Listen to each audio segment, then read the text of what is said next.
Ai, ai. Vamos falar de suicídio?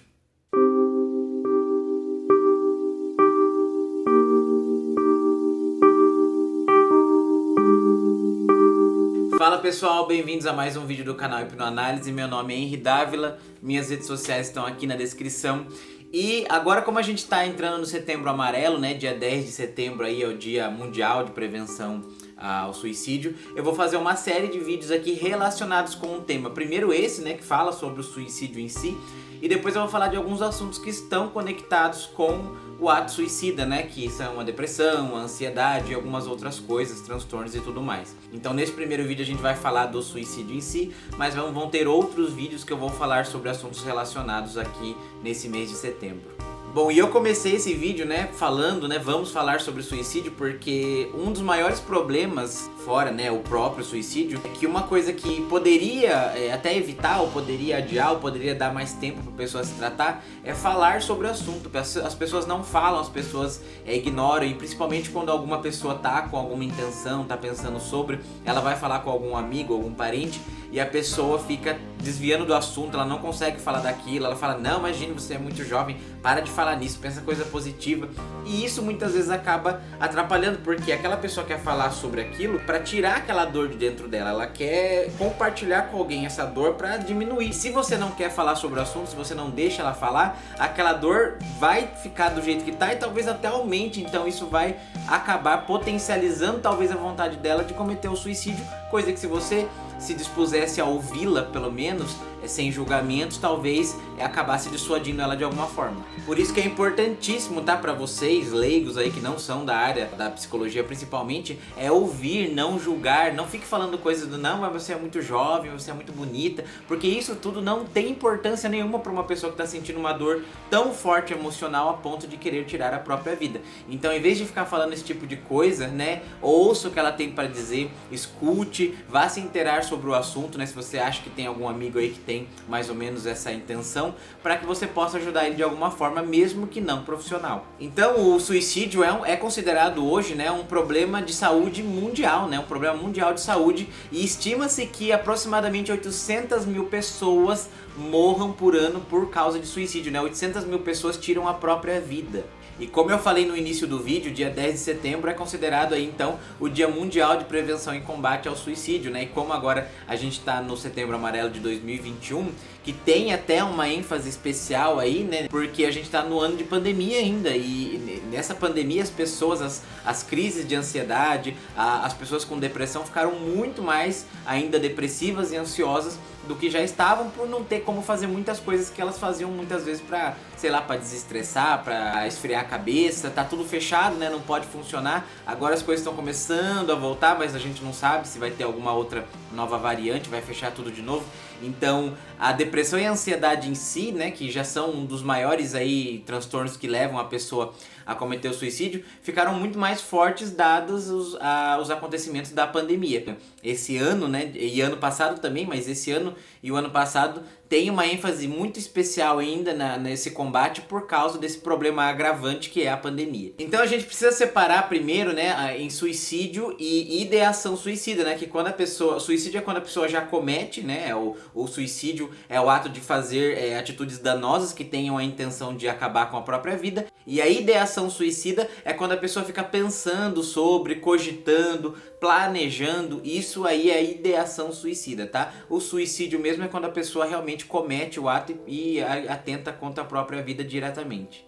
Então aqui eu vou explicar aí um pouco sobre, né, o assunto, e depois, né, no final do vídeo eu vou explicar como que mais ou menos a gente, né, no geral trata, né, eu falo a gente, profissionais da saúde mental, então psicanalistas, psicólogos, é lógico que cada um vai ter a sua abordagem específica, né, sua linha de teoria. Se você não conhece sobre psicoterapia, se você quiser ver uma aulona completa sobre esse assunto, como que é esse atendimento aí, né, que normalmente o psicólogo, o psicanalista faz, eu vou deixar o link aqui para vocês conhecerem, onde eu explico tudo como funciona a psicoterapia. Então, né, vou explicar sobre o assunto e depois vou explicar como é que se trata numa maneira meio que geral, tá? Genérica para independente da linha do terapeuta, mas que serve mais ou menos para todo mundo. Eu vou falar aqui para vocês listar algumas coisas que, dadas as pesquisas, né, com pessoas que que tinham a intenção de cometer suicídio e também com familiares de pessoas que cometeram de fato suicídio, né? Entrevistando essas pessoas, o que a gente descobriu já sobre o suicídio numa maneira geral. Então, começando pelo transtorno depressivo maior, que é a depressão no seu grau mais elevado, né? Que é quando a pessoa muitas vezes não consegue nem levantar da cama, ela não tem mais energia, vontade de fazer nada. Ou até ela faz, mas simplesmente para pagar as contas ou para sustentar a família. Então, quando a pessoa está nesse grau de depressão, que é considerado o último estágio aí, né? Que a pessoa está num grau muito severo de depressão, é um índice muito maior e uma relação bem direta com a intenção, com a ideação suicida e até com o suicídio em geral. Outro transtorno também que está bem relacionado com a ideação suicida e com o suicídio é o transtorno de estresse pós-traumático. Então, pessoas que são sequestradas, que são espancadas, enfim, que passam por diversos traumas variados, elas tendem a ficar muito mal, né? Desenvolver aí pode desenvolver uma depressão, e esse estresse pós-traumático aí, mesmo que não tenha de fato virado alguma depressão ou algo do tipo, já está correlacionado aí com a ideação suicida e com o suicídio, porque a pessoa não consegue mais viver lembrando daquilo que aconteceu com ela. Outras coisas que estão relacionadas também com o suicídio são doenças médicas, né? Então, pessoas que estejam com doenças muito graves, doenças crônicas, né? Que ela sabe que vai ficar ali pro resto da vida, ou doenças que nem tenham tratamento que possa ajudar, que a pessoa realmente vai ficar definhando com aquilo para sempre. Como, por exemplo, né, a doença do Stephen Hawking, né? Daquele famoso físico que faleceu, que é a esclerose lateral amiotrófica. Doenças como essa, por exemplo, que a pessoa simplesmente tem que aceitar porque não vai ter o que fazer. Esses tipos de condições também estão correlacionados aí à ideação suicida e também ao suicídio. Na parte emocional, que é bem importante a gente dizer aqui, há pessoas que passaram por abusos físicos, abusos psicológicos e abusos sexuais têm também um alto índice de desenvolver essa ideação suicida e de cometer o suicídio. Isso porque muitas vezes aquilo assombra elas a vida inteira e elas não conseguem viver com aquilo, tendo então a vontade de, como a gente sabe, né? O suicídio é uma vontade de acabar com a dor, tá? Não é acabar com a vida. A pessoa não quer se matar, ela não quer acabar com a própria vida porque ela não quer a vida. Ela não quer a dor. Essa dor, muitas vezes, né? Na grande maioria das vezes, é uma dor emocional, é uma dor que é impossível ser vista nos exames. Então, como aquilo lá dói muito, como aquilo é horrível para ela conviver e respirar, lembrando e sentindo aquilo constantemente, ela prefere acabar com a vida, porque assim, sem vida, não tem como mais sentir aquela dor. Então, a pessoa que tem a ideação suicida, não pense que ela quer acabar com a vida, e sim ela quer acabar com a dor que ela está sentindo. Por isso que é tão importante fazer aquela dor ser diluída através da conversa quando ela te chama para falar sobre o assunto. Outra coisa que normalmente está relacionada são pertencer a grupos de preconceito, né? A grupos que sofrem preconceito, na verdade. O pessoal LGBT, né? Então, gays, lésbicas, trans, que são perseguidos, negros, alguma pessoa que sofra xenofobia por ser de alguma etnia que naquele lugar que ela vive não é muito bem-vinda, ou pessoas que têm opinião formada negativa sobre isso, né? Que é a definição de preconceito. Então, tudo isso também ajuda, né? Porque a pessoa se sente muito excluída, muito fora ali da caixinha, como se ela fosse errada, né? Pessoas acima do peso também, né? Sofrem preconceito. Então, todos esses grupos aí de minoria acabam também estando bem relacionados à ideação suicida e ao suicídio por estarem aí sofrendo constante exclusão e preconceito da parte dos demais. Então pense muito bem, porque às vezes você faz um comentário maldoso para aquela pessoa, seja por causa da cor, por causa da crença dela, ou por causa da orientação sexual, e aquilo pode estar diretamente afetando uma pessoa. Às vezes aquele seu comentário é aquela pontinha ali que faltava para ela realmente cometer algo que ela já estava planejando. Então ninguém quer esse sangue nas mãos, por isso que pense muito bem antes de você agredir verbalmente ou fisicamente qualquer pessoa. Uma coisa que a gente descobriu também pesquisando sobre o suicídio é que a maioria das pessoas que realmente de fato cometem conversaram com alguém antes sobre isso. Então conversaram com amigos ou conversaram com familiares, e na maioria das vezes essas pessoas que ouviram esse amigo ou esse familiar falar sobre isso não levou a sério, tá? Ou então ficou desconversando, como eu falei lá no começo do vídeo, da pessoa que fica falando, não, mas você é muito jovem, para de pensar nisso, não vamos falar sobre isso.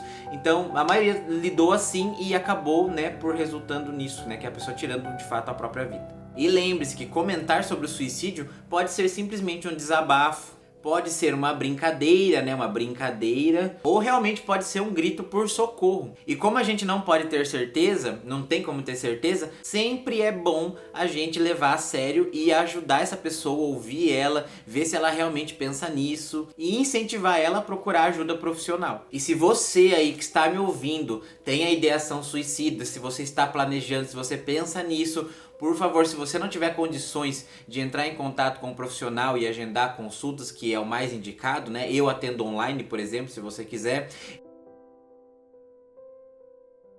Né, que é o Centro de Valorização à Vida. Eles funcionam 24 horas por dia, 7 dias por semana e tem profissionais ali qualificados, prontos para te ajudar, falar sobre isso, né, e conversar com você para que você melhor se compreenda e entenda aí como a sua mente funciona e talvez por que a sua mente está fazendo você pensar assim, para que a sua vida seja valorizada e você entenda que ela tem muito valor, sim. E antes de eu falar como funciona na terapia, se você tá gostando desse vídeo, deixa o seu like aqui, me ajuda bastante, se inscreve no canal, tá? E comenta aqui embaixo se você conhece, se você já conheceu alguém que conversou sobre suicídio com você e como que você lidou quando ela falou com você a primeira vez sobre isso. Bom, e entrando agora na linha de atendimento mesmo, como que funciona o atendimento? Quando uma pessoa vem lá pro consultório e ela tá com uma ideação suicida, como que a gente faz? Bom, primeiro, a gente não é nem frio e nem maternal, então a gente não é frio a ponto de ficar assim com cara de tacho e a pessoa falando os horrores que assombram, e também a gente não é maternal, fica, oh meu Deus, oh, não dá, porque todos os dois extremos são ruins. A pessoa que tem essa ideação suicida, e provavelmente ela já conversou com alguém, ela tá cansada dessas pessoas que ficam aí fazendo ela de coitadinha, né? Não, meu Deus, mas você é tão linda, você é tão jovem, mas por que você vai fazer isso? Então elas não querem isso, na verdade isso talvez até as irritem e façam elas de fato cometer. Então a gente não pode ser esse tipo maternal, mas a gente também não pode ser frio a ponto, né, de mostrar que a gente não tá nem aí, que a gente não se importa com ela, porque não é verdade. Pelo menos não pra mim, né? Não posso falar por todos os profissionais, mas eu prezo muito pela vida, inclusive foi por isso que eu entrei nessa área. Então a primeira coisa que a gente vai fazer é conversar com ela, né, ouvir o que ela tem a dizer, para ver se ela tem, né, quais são os motivos que fazem ela querer acabar com a própria vida, por que ela tá querendo fazer isso, qual que é o motivo, e demonstrar curiosidade mesmo, fazer com que ela desabafe, que ela coloque tudo para fora, o porquê que ela chegou nessa conclusão ou nessa hipótese. E daí a gente vai ver se ela já teve alguma tentativa, se ela quer tentar, né, qual a maneira que ela quer tentar, né, e se ela quer tentar de fato, se ela só tá pensando sobre isso. Depois que a gente já viu aí, talvez que ela realmente esteja pensando na hipótese, que ela tá ali cogitando, né, e isso a gente não dissuadiu ela até agora em nenhum momento, a gente só perguntou. Aí a gente vai entrar com o que a gente chama de questionamento socrático. O questionamento socrático é uma técnica, naquele vídeo que eu já deixei aqui no card pra vocês do que é psicoterapia, eu falo sobre isso. E aí com esse questionamento socrático a gente vai fazer ela entender sozinha que não é preciso fazer isso, que tem outras maneiras de se ajudar. Só que a gente não pode falar diretamente, porque senão a gente tá colocando coisas pra ela, a gente tem que tentar fazer ela ver sozinha. E em último caso, né, a gente entra em contato com a família e pede pra ficar de olho. Se a gente vê que realmente não tá adiantando, que não resolveu, isso eu tô falando só de psicoterapia, né? Eu, por exemplo, trabalho com hipnose também, que é muito mais útil nesse caso extremo, mas enfim, não vou entrar em méritos da hipnose aqui. Em último caso, a gente entra em contato com a família e deixa eles espertos, né? Fala pra não deixar sozinha, fala pra ficar de olho, fala que qualquer conversa estranha é pra entrar em contato com o terapeuta, pra marcar uma consulta de emergência, e a gente já deixa meio assim no jeito. Mas lógico que não só o questionamento socrático, todos os terapeutas têm outras técnicas aí pra ajudar a pessoa, né? Como eu tenho, por exemplo, a hipnose. O questionamento socrático é só a parte consciente, racional da coisa, mas tem muitas outras técnicas que a gente faz que pode ajudar o paciente. Bom, gente, é isso. Esse foi o vídeo aqui sobre suicídio. Então, lembrando, se você tá precisando de ajuda, entre em contato com um profissional. Se você quiser atendimento online, eu atendo online, tá? Eu espero que esse vídeo tenha sido informativo pra vocês, tenha ajudado de alguma forma. Não se esqueça de se inscrever aqui no canal se não for inscrito ainda. Deixa o seu like aqui e eu vejo vocês no próximo vídeo, na próxima aula aqui do canal Hipnoanálise. Até mais!